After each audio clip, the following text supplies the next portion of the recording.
Hello बच्चों, आज हम देखने वाले हैं चैप्टर नंबर 5 का क्वेश्चन और आंसर। तो चलिए फिर इस वीडियो को हम स्टार्ट करते हैं। तो यहाँ पर आपका रहा क्वेश्चन नंबर 1।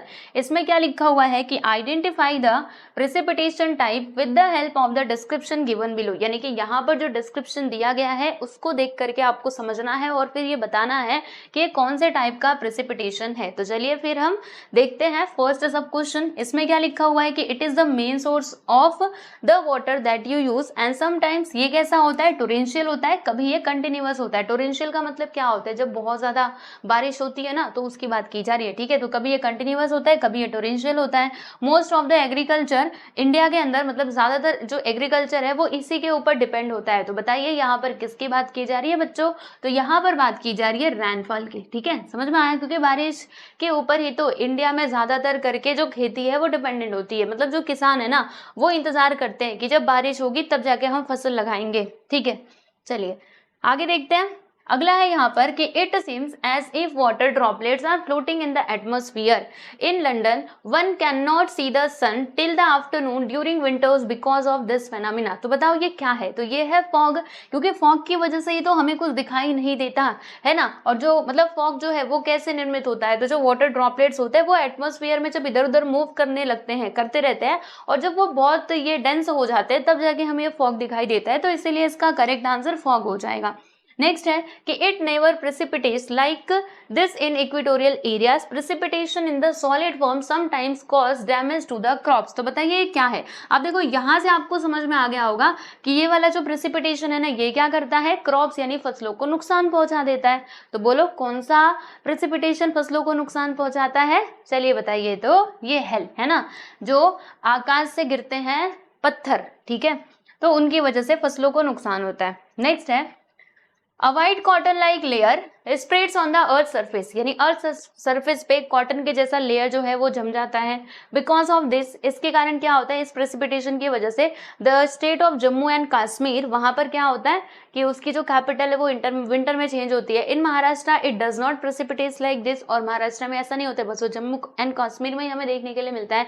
तो देखो यहाँ से अगर आपको समझने में प्रॉब्लम हो रही होगी तो ये चीज को देख करके आप समझ गए होंगे। क्या लिखा है कि a white cotton like layer, cotton के जैसा लेयर जम जाता है।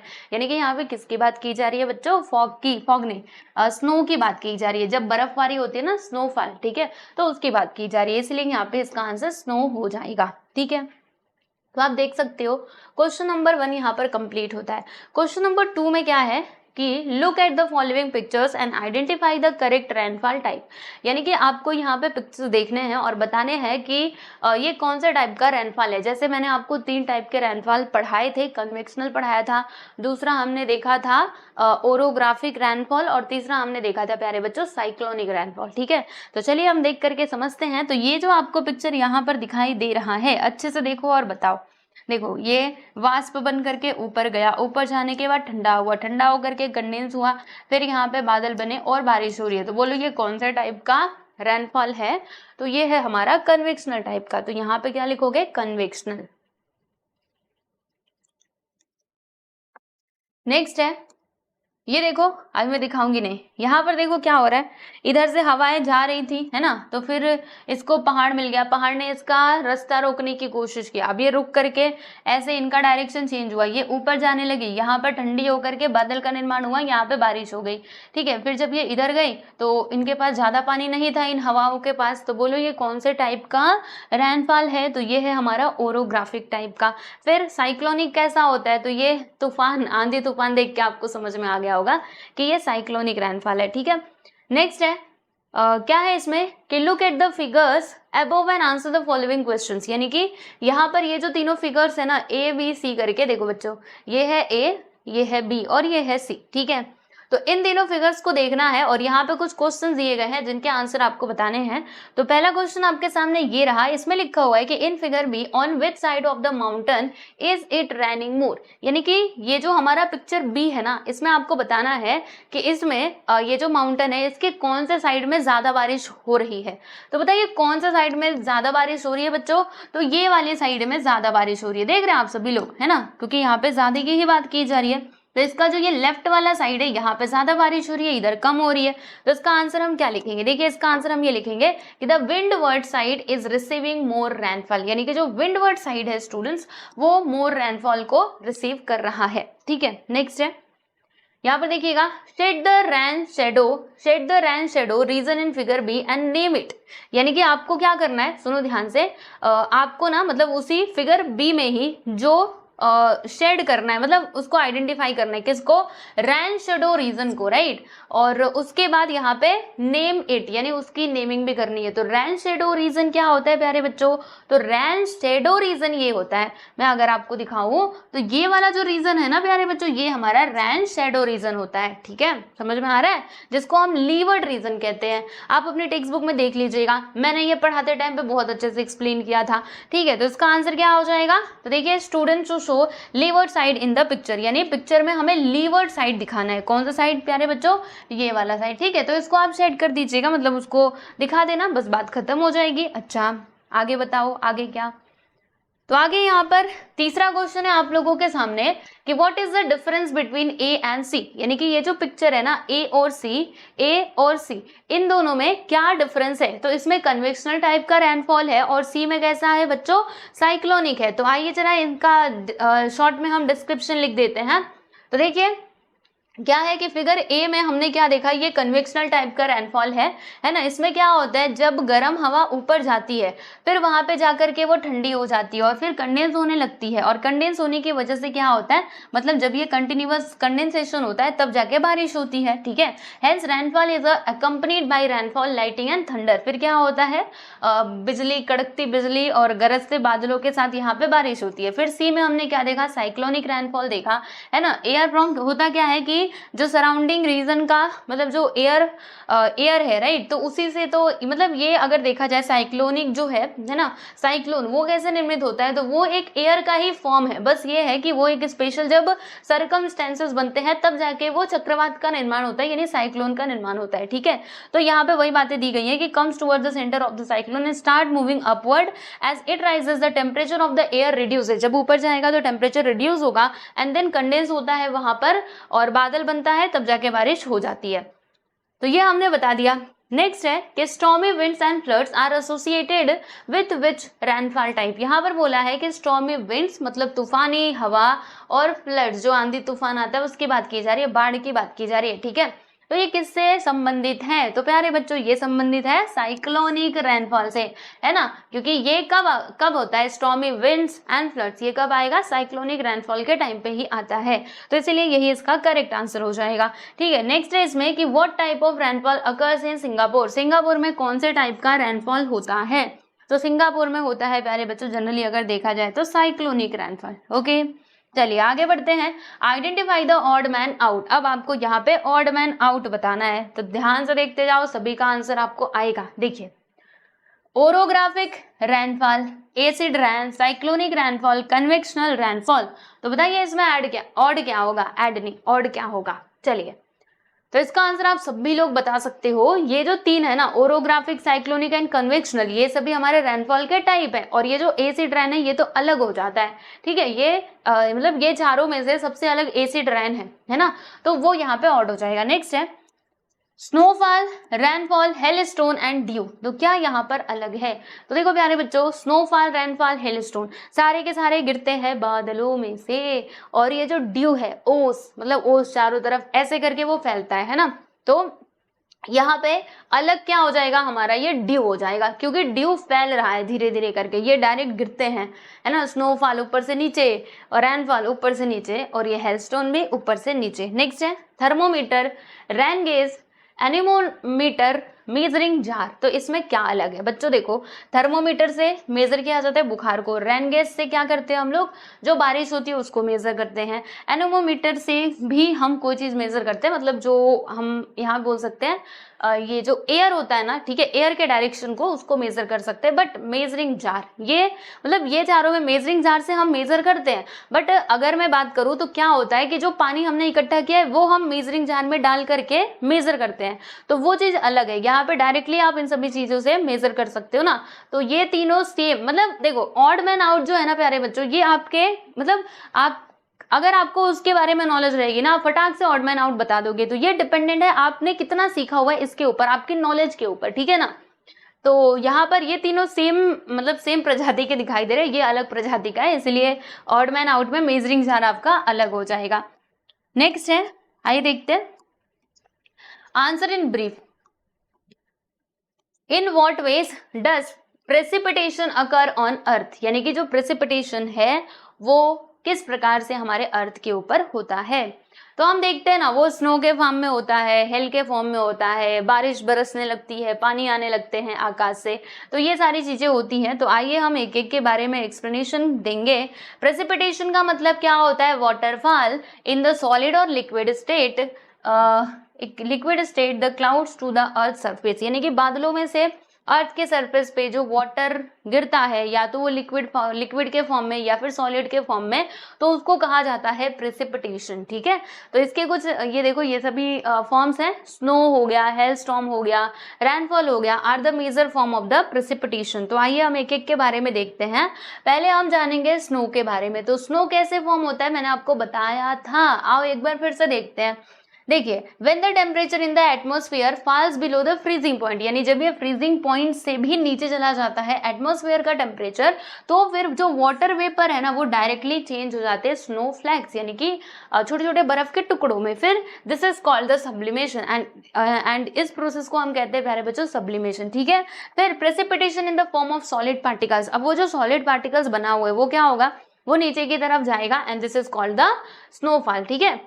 अब क्योंकि ये जो स्नो है ये सॉलिड फॉर्म में होता है, so it does not flow like water, तो इसीलिए वो वाटर के जैसा नहीं बह पाता है ना। व्हेन द स्नो मेल्ट्स, मतलब जब वो मेल्ट होता है तब जाके उस रीजन को पानी मिलता है। मतलब आप सोचो कि डायरेक्टली ये स्नोफॉल हुआ और वो पिघल जाए, कहीं दूर बह करके चला जाए, तो ऐसे नहीं होता, वो धीरे धीरे करके पिघलता है, ठीक है। नेक्स्ट यहाँ पे हेल की हम बात करेंगे। हेल स्टोन जो गिरता है आकाश से और फसलों को खराब कर देता है। तो ये जो हेल स्टोन है ना वो कैसे होता है, आइए जरा समझते हैं। तो देखिएगा, जब काफी ज्यादा हीट होता है सरफेस ऑफ द अर्थ, तो यहाँ का जो एयर है वो भी गर्म होता है, गर्म होकर के वो अपवर्ड डायरेक्शन में फ्लो करने लगता है ग्रेटर स्पीड से।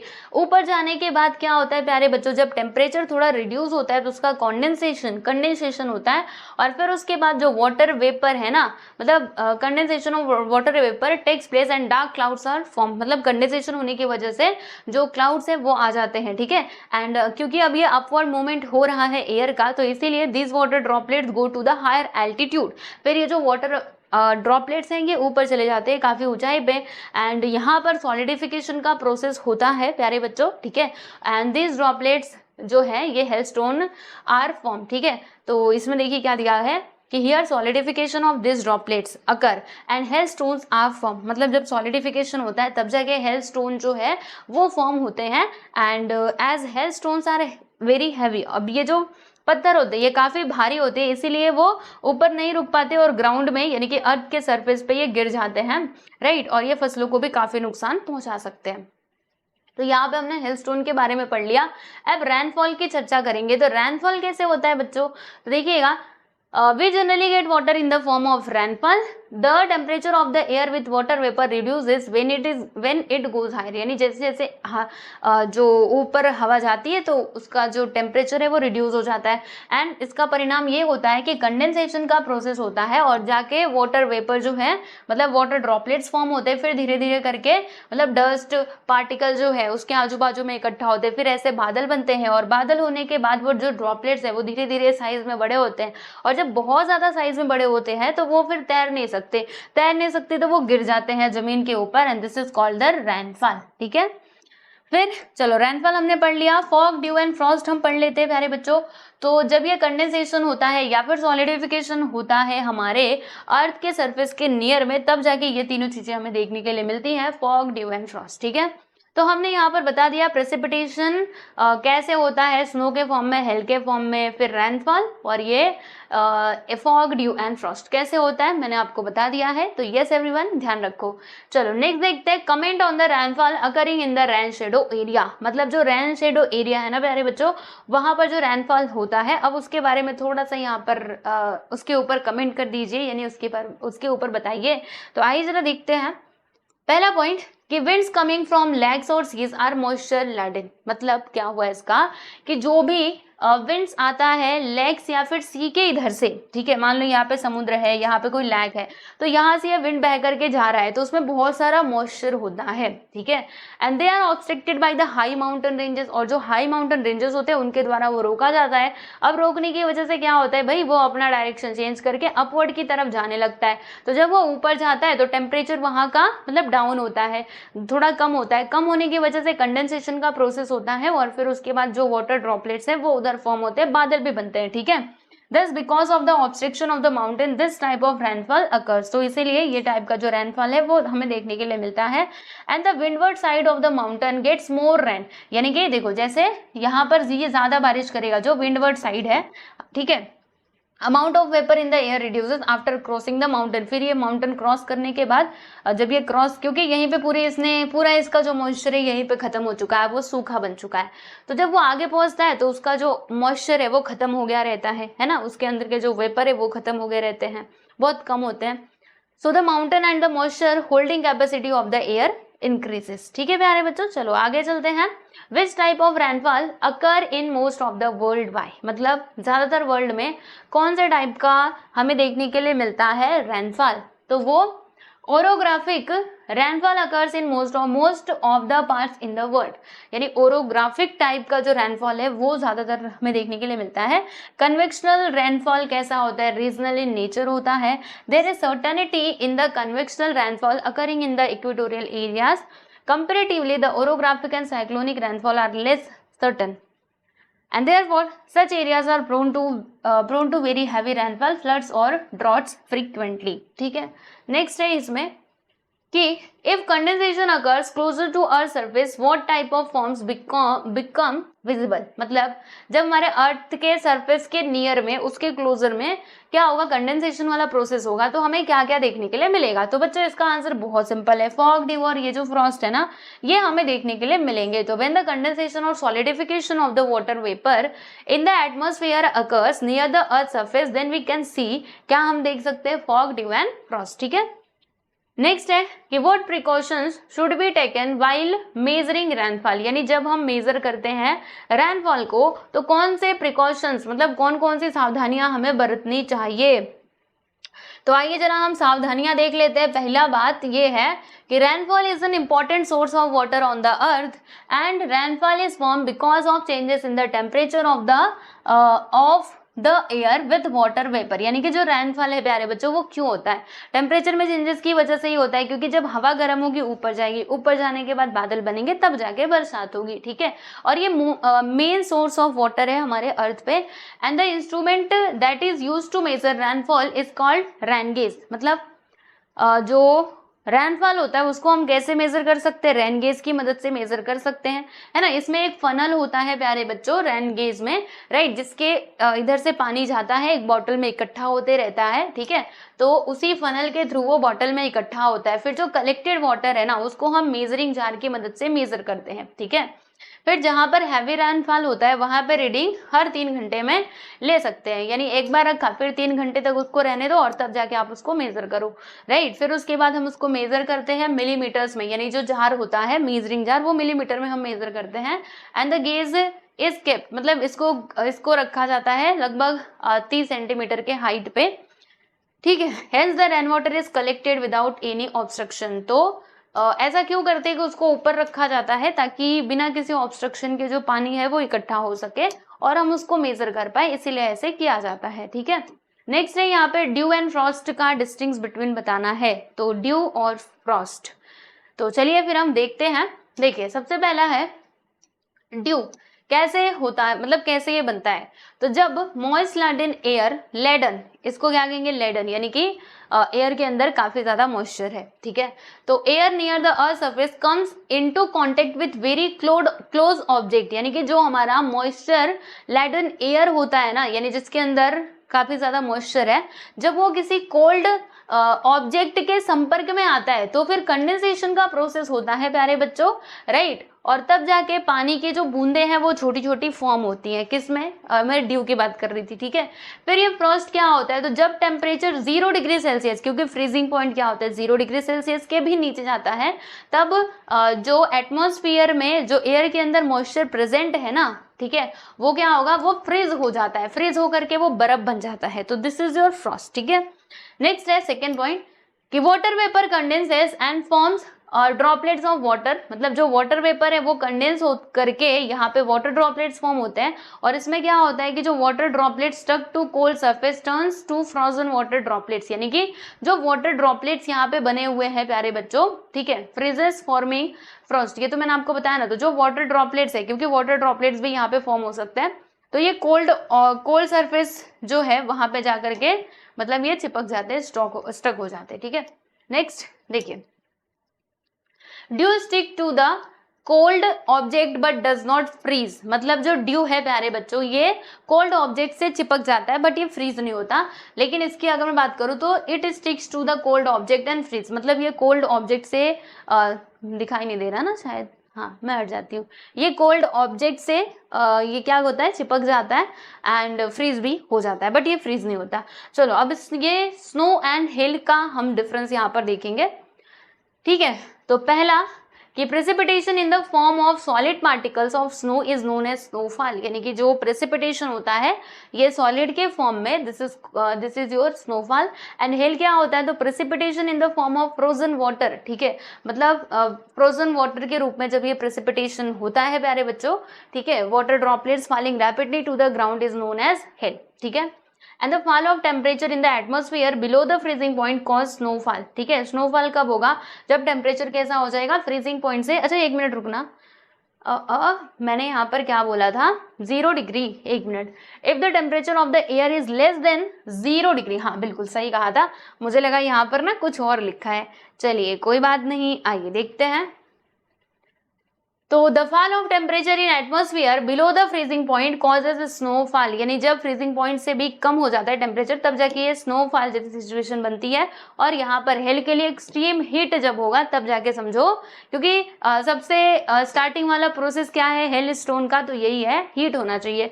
नेक्स्ट है कि heavy accumulation of snow can collapse transportation and communication system of the area, यानी कि अगर बहुत ज्यादा समझिएगा स्नो पार्टिकल्स बन गए और नीचे गिरने लगे जमीन पर तो क्या होगा? इसके कारण ट्रांसपोर्टेशन सिस्टम, कम्युनिकेशन सिस्टम हो जाएगा सत्यानाश, ठीक है। और हेल की वजह से क्या होगा बच्चों? तो ये ना हमारी फसलों को नुकसान पहुंचा देता है, लाइफ का नुकसान करता है, प्रॉपर्टी का नुकसान करता है, ठीक है। चलो आगे चलते हैं। अच्छा आगे नहीं चलना है, यहाँ पर ये कंप्लीट होता है प्रेसिपिटेशन चैप्टर। सारे क्वेश्चन एंड आंसर्स हमने कंप्लीट कर लिए हैं प्यारे बच्चों। आई होप आपको सारी बातें समझ में आई होंगी। फिर भी कहीं से कुछ भी डाउट है तो यस एवरीवन आप लोग पूछ सकते हैं। तो चलिए बच्चों मिलेंगे नेक्स्ट वीडियो में, सब लोग अपना ध्यान रखिए।